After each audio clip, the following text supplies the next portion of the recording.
What's up, Giants fans, Hub watchers, YouTube subscribers, Twitter and Instagram followers? It's your boy Noname back at it again with another Giants update video. First things first, thank you all for tuning in. If you haven't already, hit that subscribe button, like it up, share the video, all that good stuff. Memberships are available, as are merchandise. You know, got a lot of merch out there. Go head over to teespring.com, support your boy. And now let's get into the video. Not really much in terms of announcements for this video. I mean, I will be talking about during this video a very little section on Logan Ryan that I'm going to cover first. Then talking about the linebacking core for the Giants, you know, kind of a couple concerns with Ryan Conley and whatnot. And then finally ending it out with some quotes from Nick Gates that I think was yesterday in a Giants.com article. So on Logan Ryan, if you guys want to know a little bit more deeper, you know, my thoughts on the Logan Ryan signing, me actually going over the information on it, contract details, and even how much cap space the Giants have left, a little bit more detailed section of that is in the very beginning of my live stream last night. You know, I do my Madden live streams every Monday night. At the beginning of last night, I think I took like 15-20 minutes just to talk about the Logan Ryan signing. And yeah, you don't even need to skip anywhere. Just click on the live stream replay, and that's the first thing you're going to come up against. And in terms of kind of giving a quick recap of that in this video, I'm for it. Now, I recognize that some of you will say, well, that's contradictory towards what you said about you not really wanting the Logan Ryan signing in my Prince and Mukamara video that I put out yesterday. You know, where I think I was like, between the two, I'm more so for the Prince and Mukamara signing than I am for the Logan Ryan one. And after the signing happened, it's like one of those things that you wanted, but you never realized that you wanted consciously, right? And I even said it during the stream, man, maybe I was just wrong, because once I found out we got Ryan, I was very happy. And you know, it hit me right away. I was like, man, we really just got two of the best free agent cornerbacks out of this period of free agency in James Bradberry and Logan Ryan. And James Bradberry, well, his contract wasn't cheap by any means, but it's not like we had to pay him what Byron Jones got paid. And then in terms of length, Logan Ryan contract is actually pretty damn good. I mean, 1 year, that's amazing. We only keep him for 1 year. If it works out, it works out. If it doesn't, you cut your losses, which really won't be that much. $7.5 million. It is coming down from what we were hearing he wanted before. We know we were hearing $13-14 million towards, I think, the end of August. Wow, we're already in September. Towards the end of August and whatnot, it was like 10 mil. Then a couple days ago, he switched his agents, and immediately it seemed like he switched his agents so he could get on with the Giants. He comes on for only 7.5 mil, so definitely a big reduction from the original price that he was demanding. Why do I like the signing though? Well, I like the signing because we're getting a quality player. We're getting one of the best cornerbacks in the league, just one of the best secondary players in the league. And I don't think people realize just how good Logan Ryan is. Maybe he isn't a household name. Maybe it's because on his time with Belichick and the Patriots, you know what I'm saying, it's not like the Patriots really have any stars besides the guys on the offensive side like Gronk and Brady, but he was one of the big guys there. And then when he went over to Titans, he had a respectable run there as well. Let me just read off your stats of him from just last year with the Titans. This man had 113 combined tackles, which I think led the Titans, by the way. 8 quarterback hits, 4 tackles for losses, 4.5 sacks, 18 passes defended, 4 forced fumbles, 4 interceptions, a 66% completion percentage, 5 touchdowns allowed, 8.9% mixed tackle rate. He can play in the slot, he could play on outside corner, and of course, as he announced via Twitter, I think last month or 2 months ago, he could also very well play safety. Now, in terms of ranking those numbers league-wide, which I wouldn't normally do, but because of how mind-boggling they are, his assisted tackles, 24, are first in the league. His total tackles, 112, are first in the league. This is among cornerbacks, I mean. His sacks are first in the league amongst cornerbacks, and his tackles for loss are first in the league among cornerbacks. So, I mean, there's not really anything to dislike about this signing. I did pull it up on stream, by the way, how much cap space the Giants have left. Apparently, according to overthecap.com, they didn't count Logan Ryan yet, but they said we had $24 million in cap space. So just doing some quick maths, we should have around 13.5 left after Logan Ryan signing, which is a lot more than I thought we had. I was under the impression we had like 14 million cap space and whatnot. I mean, it is what it is. That's what overthecap.com was given, so that's what I'm reporting to you guys. And I mean, yeah, that's really all I got to say about the Logan Ryan signing. Now, next thing I want to talk about, there's not really any quotes that I could throw up for this, or, you know, pieces of information that I usually do in one of these update videos. This is just me talking from what I've observed over the past couple of weeks. and kind of expressing my opinion to you guys. I'm concerned about the health of our linebacking core. Now, I know a lot of you might not really catch on to what I'm saying right away, but Blake Martinez, for example, right? From a period, I think, of like Wednesday to Sunday, he wasn't in any practice, and then I think he came back on Monday, or it was like Wednesday to Saturday. He came back on Sunday. He didn't practice at all. Joe Judge didn't give anything to the media. He kept on saying that, you know, Martinez is just working with the trainers and whatnot. There's nothing serious. Dude came back with a wrap on his leg. We're like, okay, all right. For about a whole week, a longer period of time, Ryan Connolly was basically missing from practice with not really any explanation either. They were just saying, oh, you know, they're resting him.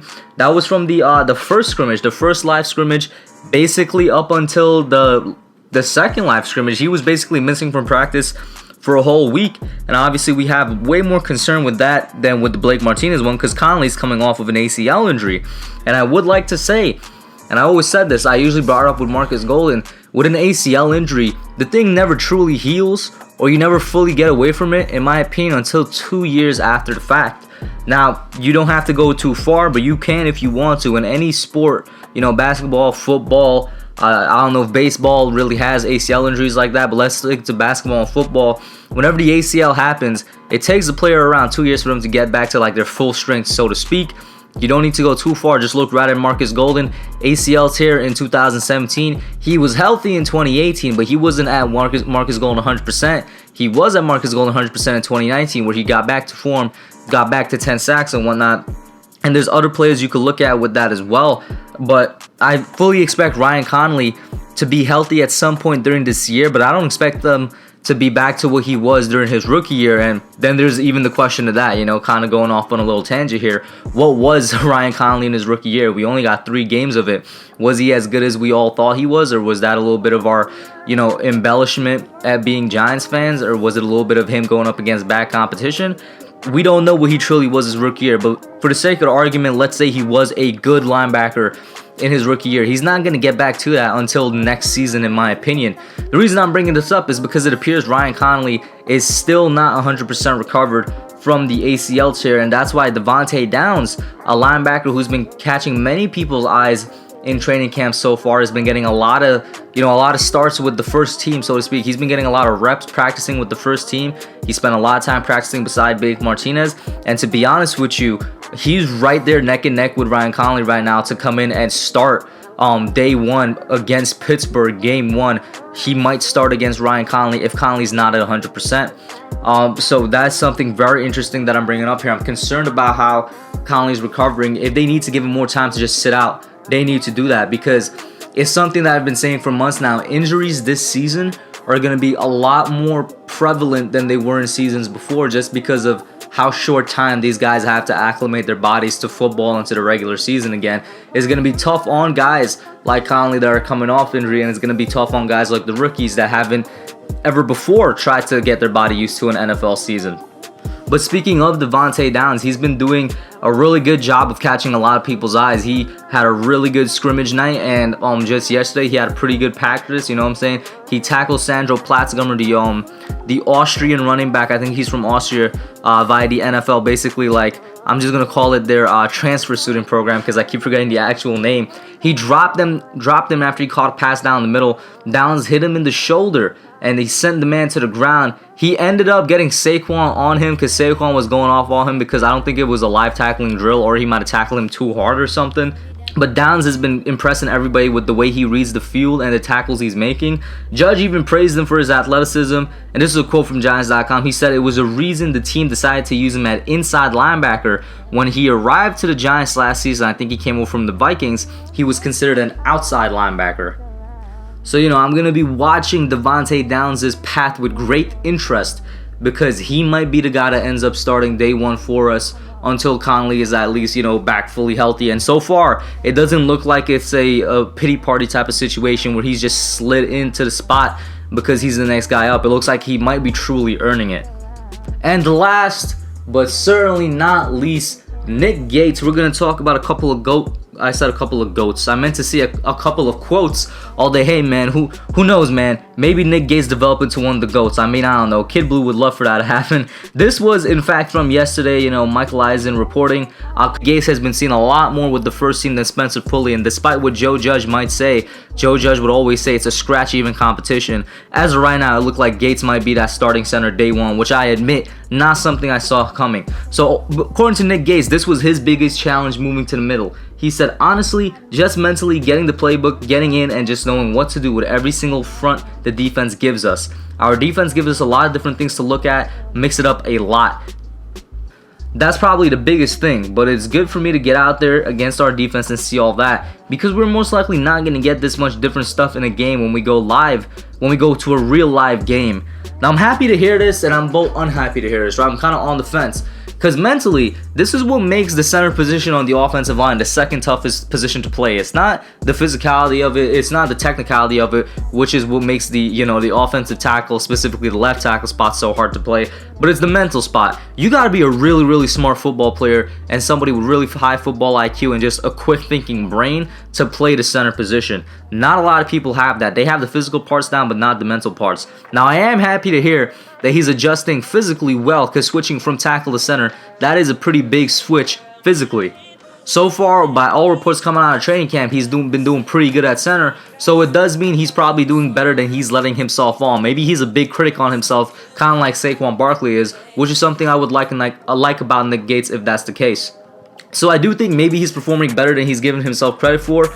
But if it's truly a problem, then we got a problem on our hands, because we only got about 2 weeks till the regular season starts. He then proceeds to say, I think mentally I'm thinking so much I don't really think about the physical part. Like the technique part of snapping the ball, it's kind of nice to go out there and think and try to do the play. I don't know why I tripped up on those words. By the time I give the calls, I'm ready to go and I don't have to think about it too much. So I mean, yeah, that's where it goes. I'm assuming that's why he's actually been getting rave reviews, because once he gets to doing it, it's almost like instinct at this point. It's almost just engraved into his mind, muscle memory, brain memory. He kind of goes into that subconscious, and then he's not worrying about anything. Yeah, I think this man is probably just worrying a little bit too much about himself, but he's been doing a good job so far. And is definitely being noticed by Judge, no matter how much he wants to say that the competition for starting center is even. I'm going to close out the video with this. Judge said, I thought Nick Gates did a good job in the middle, commanding the calls and getting everyone on the same page. I thought he played with a lot of toughness the other night. Hopefully that can all translate well into the NFL season. Hopefully it translates to the rest of the offensive line too, because let's be honest, the first team offensive line was struggling during the scrimmage night. But that's what I got for y'all today. Put your comments down below. Let me know what you all think. Logan Ryan signing, the linebacking core health / Devontae Downs, and of course Nick Gates at center and how he's progressing there. That's it for now. I'm out. Thanks for watching. Don't forget to like, comment, subscribe, and share. I'll catch y'all in the next one.